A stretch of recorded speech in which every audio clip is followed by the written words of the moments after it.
대통령실 출입하는 이광규 기자 나와 있습니다. 어서 오십시오. 날이 많이 추워졌죠? 네. 오늘은 어떤 얘기를 들고 오셨습니까? 예, 지난달 29일에 윤석열 대통령이 로이터 통신과 인터뷰한 기사가 공개가 됐습니다. 내신과 담을 쌓고 출근길 회견도 끊더니 외신과는 소통에 나선 셈인데요. 예. 어찌됐든 이 기사를 고리로 해서 현재 대통령실이 추진하는 몇 가지 일들을 얘기해 보겠습니다. 특히 대외 홍보에 초점을 맞추겠습니다. 예, 먼저 그러면 로이터 통신 인터뷰부터 살펴보죠. 예, 인터뷰 자체는 지난달 28일 용산 대통령 집무실에서 진행됐고요. 네. 그 다음 날 기사로 공개가 됐습니다. 우선 주요 내용을 보면은 중국이 북한의 영향력을 행사해달라. 그렇지 않으면은 미국의 군사적 자산들이 지역 내로 유입될 것이다. 북한이 7차 핵실험을 하면 전례 없는 대응을 할 것이다. 뭐 이런 내용들을 밝혔는데요. 새로운 내용은 아닙니다. 현 정부의 입장을 되풀이한 것이죠. 네, 그 인터뷰에서 눈여겨봐야 할 내용이 있었습니까? 예, 있습니다. 일본과 관련된 대목인데요. 예. 로이터 통신 기사에 따르면 2차 대전 이후 최대 규모 군사력 증강의 일환으로 일본은 보다 긴 거리의 미사일을 포함한 새로운 무기를 조달하고 사이버 방위 예산을 늘리며 주일 미군과 더 긴밀히 협력할 연합 공군, 해군, 육군 사령부를 창설할 것으로 예상된다고 전한 뒤에 이에 대해서 묻자 윤 대통령이 북한 미사일이 그들의 영토를 넘어가는데 일본 정부도 가만히 있을 수는 없을 것이라고 빌리브란 표현을 썼는데요. 믿는다 이렇게 말했다고 전했습니다. 대한민국 대통령이 일본의 군비 증강을 이해한다는 말인가요? 정말 상상할 수 없는 발언인데요. 예, 파장이 커지니까 대통령실이 발언 원문을 공개했는데요. 예. 11월 29일 날입니다.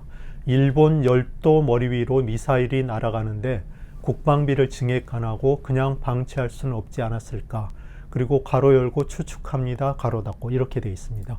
예. 거기 북한이 빠졌고 그다음 일본 정부도 빠졌고 빌리브 믿는다라고 돼 있는 표현을 가로 열고 추측합니다. 가로 닫고 이런 식으로 처리를 했습니다. 그게 해명이 되나요? 해명이 안 되죠. 그래서인지 외교부도 나섰습니다. 지난달 30일인데요. 최근 북한의 전례 없는 빈도의 중장거리 탄도미사일 발사 및 제7차 핵실험 우려 등으로 인한 일본의 안보 불안을 언급하신 것으로 이해한다. 이런 식으로 밝혔습니다. 왜 대한민국 대통령이 일본의 안보 불안을 이해해야 하는 거죠? 그러게 말입니다. 게다가 이 문제는 일본 내에서도 첨예하게 논쟁 중인 사안입니다. 기시다 내각은 연말까지 국가안보 전략, 방위계획 대강, 우리나라에는 국가 방위 전략에 해당합니다. 그리고 방위력 정비 계획, 이것이 보통 5년 단위였는데 10년으로 늘린다고 그럽니다. 이 세 가지를 개정할 방침인데 2023년부터 5년간 반경 능력과 전투 계속 능력 이런 것에 초점을 두고요. 2028년부터 5년간은 무인기를 비롯한 첨단 무기에 역점을 두는 계획이라고 합니다.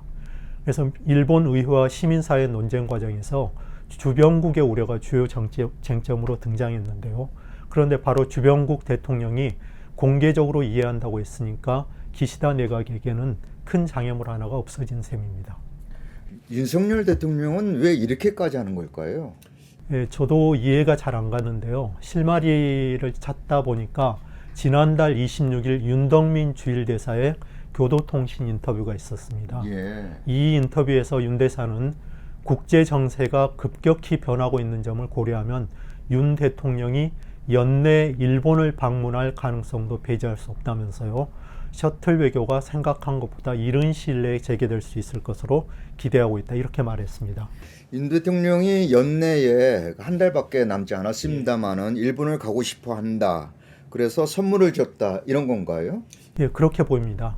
기시다 총리의 외교 일정도 그런 관측을 뒷받침하는데요. 기시다 총리는 내년 1월 초에 미국 방문을 추진 중이라고 합니다. 그러니까 연내에 방위 대강 등 개정을 마무리해야 바이든 미국 대통령 앞에 가서 면이 서는 거죠. 네.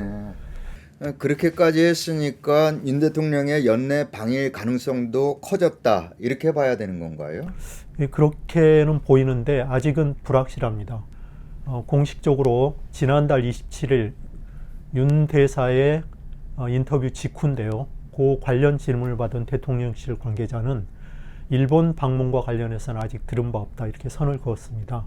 가능성은 다양하게 존재하는 것인데 제가 구체적으로 드릴 말씀이 없기 때문이라며 현재 상황은 그렇다 이런 식으로 얘기를 했습니다. 현재 상황은 그렇다. 그럼 바뀔 수 있다는 거네요? 네, 맞습니다. 윤 대통령의 로이터 통신 인터뷰가 윤덕민 대사의 인터뷰로부터 사흘 뒤, 그리고 아까 말한 대통령실 관계자의 해명으로부터 이틀 뒤에 공개가 됐으니까요. 이거 역시 상황 변화의 요인이 될 수도 있고요. 역시 최대 현안은 강제징용 문제인데 이런저런 해법들이 거론되고는 있지만 핵심은 피해자의 동의입니다. 양금덕 할머니 등은 한국 정부가 아니라 일본 기업이 사과 배상을 하라는 매우 분명한 입장을 밝혀왔습니다. 예. 그 지난달 29일 대법원 앞에서 있었던 미쓰비시 강제동원 대법원 판결 4년 기자회견에서도 같은 입장을 밝히셨죠? 예. 대법원은 좌고우면하지 말고 강제동원 피해자들의 특별 현금화 명령에 대한 재항고심 결정을 신속하게 결정해야 된다. 이렇게 촉구했습니다. 근데 지켜본 분들 얘기로는 발언 톤이 예전보다는 좀 부드러웠다. 이런 평가도 나옵니다. 네. 그리고 또한 외교부에서 이 문제를 담당하는 아태국장이 바뀌었는데요. 서민정국장이라고 합니다. 이 사람이 최근에 일본을 다녀왔고 오는 7일에는 광주로 내려가서 양금덕 할머니 등을 만날 예정이라고 합니다. 그 전에 서울에서 다른 피해자들도 만날 것으로 알려졌습니다. 이 당국자들의 행보가 빨라지고 있는데 그럴 만한 이유가 있겠죠? 예, 그렇게 보입니다.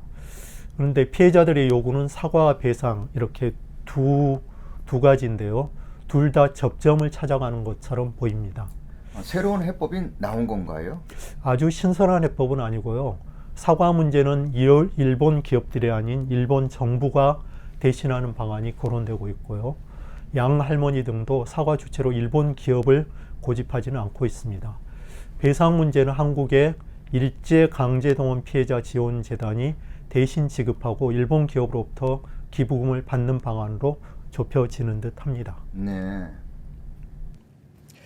유쾌한 소식은 아닙니다만 올해가 가기 전에 도쿄에서 기시다 총리와 악수하는 윤 대통령을 볼 수도 있겠습니다. 근데 대통령이 외국을 방문하면 기자들이 동행을 하죠. 근데 MBC 기자들에 대해 전용기 탑승 배제 조치를 유지할 건지, 청사 1층에 설치한 가벽과 중단된 약식 회견은 어떻게 할 건지 궁금하네요. 저도 궁금합니다. 이번에 해외 순방을 또 가게 되면 기자들을 전용기에 태우고 가야 되는데 그 경우 MBC 기자를 저번처럼 또 배제할 건지 뭐 이런 것들에 쟁점이 되게 많은데요. 어쨌든 요즘 1층 기자실에는 페인트 냄새가 가득합니다. 대통령실 관계자는 방송 스튜디오 공사 때문이라고 알렸습니다. 대통령실이 직접 유튜브 방송을 하겠다는 거죠.